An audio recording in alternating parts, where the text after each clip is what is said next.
On this, the holiest week of the year for Americans of Christian faith, the President of the United States, your President of the United States, told an audience in a Muslim country that the United States of America does not consider itself a Christian nation.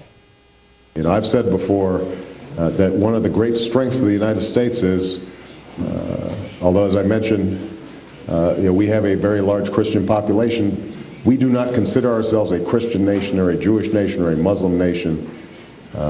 We consider ourselves a nation of citizens who are bound by ideals and a set of values.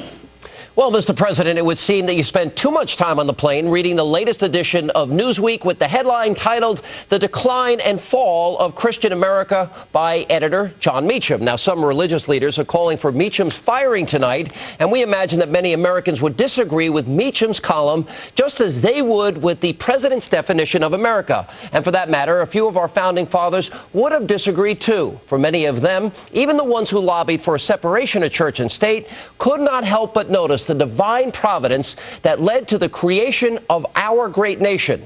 Mr. Jefferson himself observed, quote, "The God who gave us life gave us liberty at the same time." In Federalist number 37, James Madison observed, quote, "It is impossible for the man of pious reflection not to perceive in it a finger of that almighty hand which has been so frequently and signally extended to our relief in the critical stages of the revolution."